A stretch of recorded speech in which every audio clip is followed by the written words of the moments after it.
Hey everyone, and welcome. Today we're diving into one of the most common, yet maybe one of the most misunderstood blood tests out there, the ESR.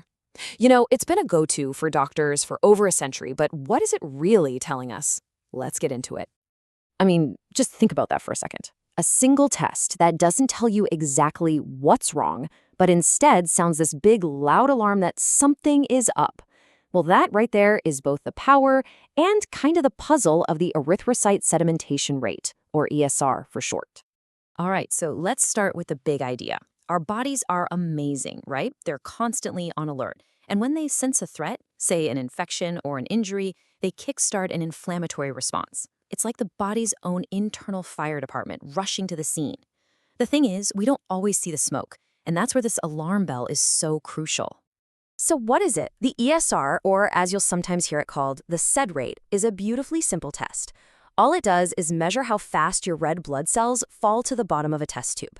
But here's the key. It's what we call non-specific. That means a high ESR tells your doctor, hey, there's probably inflammation happening somewhere, but it doesn't put a big red X on the map. It's the first clue, not the final answer. Okay, to really get how this works, I want you to picture a race. Seriously, a race to the bottom of a skinny glass tube. This very simple idea is really the heart of how this whole thing works. The classic method for this is called the Westergren method, and it's incredibly straightforward. First, a blood sample is taken and mixed with something to keep it from clotting. Then it's placed in this special tall, upright tube. And then you just wait. For 1 hour, gravity does its thing, and the red blood cells start to sink. The final measurement is just how far they've dropped, in millimeters. And boom, that's your ESR. Okay, so this is where the magic happens. Why do some cells fall faster than others? Well, in healthy blood, your red blood cells have a negative charge, kind of like tiny magnets pushing each other away. So they fall slowly, one by one. But when your body has inflammation, it produces a bunch of extra proteins, especially one called fibrinogen. These proteins basically get rid of that negative charge, making the red cells all sticky. So they start clumping together in these stacks. The technical term is rouleau, and these heavy clumps plummet to the bottom way, way faster. They win the race, and that gives you a high ESR value. So you get your results back, and it's a number. What does that number actually mean? Well, this is where it gets a little tricky, because with the ESR, context is absolutely everything. And this is the most important thing to remember. There is no single normal number for an ESR test. You can't just Google it. What's perfectly fine for a 25-year-old guy is going to be totally different from what's normal for a 70-year-old woman. And this chart shows you exactly what I mean. See how the normal range goes up as we get older? And women also tend to have a slightly higher baseline ESR than men. This could be due to all sorts of things, like hormonal factors. So you can see why an ESR of, say, 25 might be no big deal for a woman over 50, but it would definitely make a doctor take a closer look in a man under 50. In fact, here's a little trick that doctors sometimes use to get a quick estimate of the upper limit for a patient. It's not set in stone, of course, but it's a great little reminder of just how much things like your age and gender matter when interpreting the result.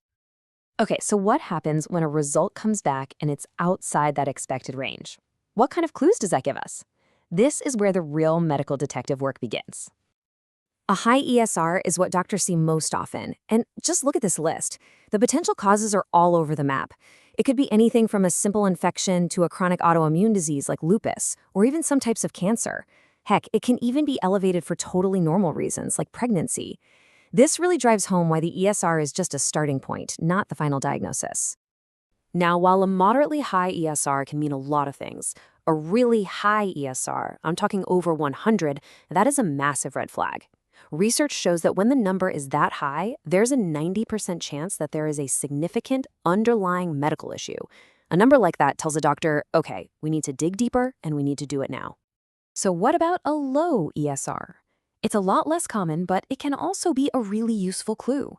It can point to conditions that either make you have way too many red blood cells, that's polycythemia, or that change the shape of your cells, like in sickle cell anemia. If the cells can't stack properly, they can't fall fast. Anything that basically makes your blood thicker can also slow down that race to the bottom. So you might be wondering, in this day and age of genetic sequencing and high-tech MRI scans, why on earth are we still using this test that's been around for 100 years? Well, because it still gives us incredibly valuable information, especially when you pair it with other tools. Let's compare it to its more modern cousin, C-reactive protein, or CRP. CRP also measures inflammation, but it's a speed demon. CRP levels can skyrocket within hours of an infection and drop back down just as fast after treatment. The ESR, it's more of a slow, steady ship. It rises slowly and takes weeks to come back to normal. This makes CRP great for spotting acute problems, while the ESR is often much better for tracking long-term chronic diseases. And this is so cool. Sometimes the two tests don't agree, and that disagreement is a clue in itself. For example, getting a high ESR but a normal CRP can point doctors toward very specific conditions like lupus or multiple myeloma. On the flip side, a normal ESR with a crazy high CRP often signals a really sudden event, like a heart attack, where the ESR just hasn't had time to react yet. And here's a perfect real-world example of its value. In big studies on autoimmune diseases like lupus or SLE, research has shown that just tracking a patient's ESR over time is a super reliable way to see how active their disease is. If the ESR starts to creep up, it can signal a flare-up is coming, letting doctors step in and adjust treatment before things get bad.